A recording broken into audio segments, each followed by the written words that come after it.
النار إليك تجنى الله.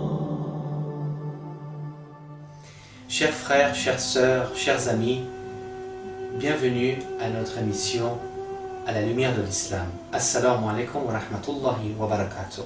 Voici donc la suite de notre émission sur Usul ad-Din. Allah dit subhanahu wa ta'ala في القرآن الكريم ما كان محمد أبا أحد من رجالكم ولكن رسول الله وخاتم النبيين وكان الله بكل شيء عليما. Muhammad n'est le père d'aucun de vous, mais il est l'envoyé de Dieu et le sceau des prophètes. Il n'est pas une communauté qui n'est vécue sans qu'Allah lui envoie un messager. Comme je viens d'expliquer la dernière fois, c'est qu'il est normal que chaque peuple, chaque nation ait une législation et une personne qui révèle, qui reçoit une révélation et qui enseigne les lois divines. Inna arsalna bil haqq bashiran wa nadhiran wa anna man ummatin ala khalafiha nadhir. Alors qu'il n'y a pas de communauté où un avertisseur ne soit passé.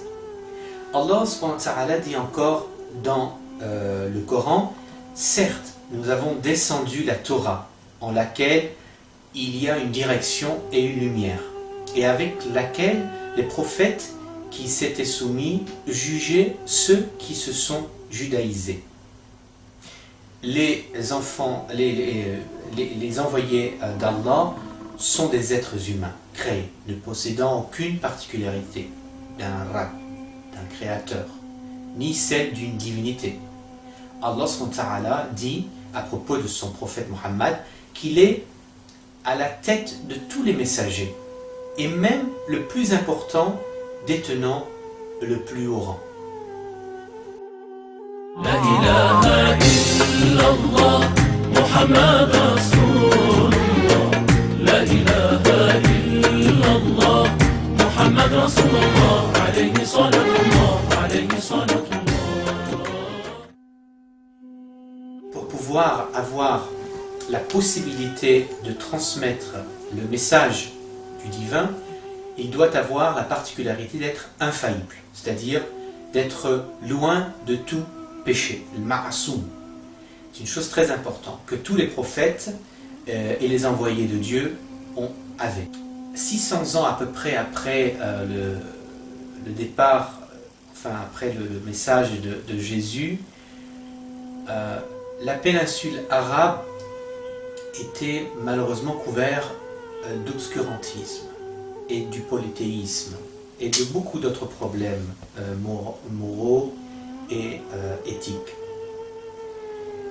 Pour parler particulièrement du prophète Muhammad, son père, Abdullah, mourut 2 mois avant la naissance du prophète. Alors il était âgé de 6 ans et que sa mère, Amina, malheureusement a décédé. Donc il fut élevé par son grand-père Abu Muttalib.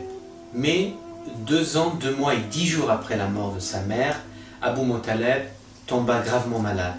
Il appela alors à son chevet tous ses fils et décida qu'après sa mort, Muhammad serait confié à l'un d'eux, Abu Talib.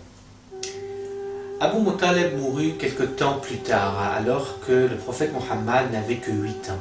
Abu Talib était l'oncle de Muhammad. Il avait une famille nombreuse, mais malgré cela, il n'hésita pas à accueillir Muhammad. Pour pouvoir élever sa famille, il allait jusqu'en Syrie, Cham, pour faire du commerce.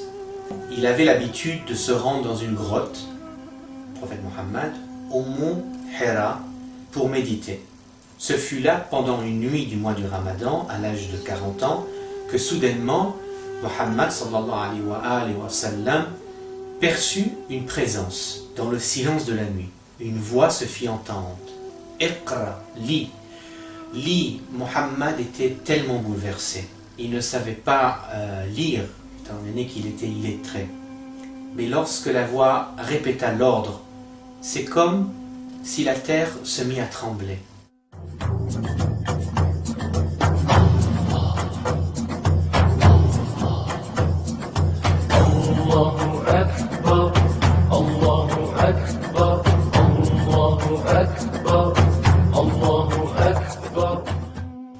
Lis, que dois-je, mais je ne peux pas lire. Puis soudain, il se sentit comme libéré. Lis au nom de ton Seigneur qui t'a créé. Il a créé l'homme d'un caillot de sang. Lis, car ton Seigneur est le très généreux, qui t'a instruit. L'homme au noyau du calame, de la plume, il lui a enseigné ce qu'il ne savait pas. Ce fut les 5 premiers versets du glorieux Coran. La voix était celle de l'ange Gabriel, l'esprit de la foi, de la vérité, qui fut envoyé par Dieu au dernier des prophètes, Muhammad sallallahu alayhi wa sallam, qui a été envoyé pour l'humanité tout entière, pour guider les hommes, mais aussi les djinns dans le chemin d'Allah subhanahu wa ta'ala. L'aimé de Dieu, comme il fut surnommé, reprocha aux Mécois leur idole, statue qu'ils prenaient pour Dieu, les appela à adorer le Créateur unique et leur récita les versets du Coran pour les guider dans la bonne voie. اقرأ باسم ربك الذي خلق خلق الإنسان من علق اقرأ وربك الأكرم. C'est sûr, il serait réducteur de terminer, de conclure toute l'histoire de la prophétie en quelques minutes, mais c'est juste une brève introduction et Inch'Allah Ta'ala, nous allons parler plus en détail au sujet de ceci. Je vais juste souhaiter prier Allah subhanahu wa ta'ala. Ô Seigneur, prie sur Muhammad sallallahu alayhi wa sallam et sur sa noble famille, Ahl al-Bayt. Ô Seigneur, accorde tes bénédictions, Muhammad et à la famille de Muhammad. Tu es certes digne de louange et de glorification. Wa sallallahu alayhi wa sallam. Assalamu alaikum wa rahmatullahi wa barakatuh.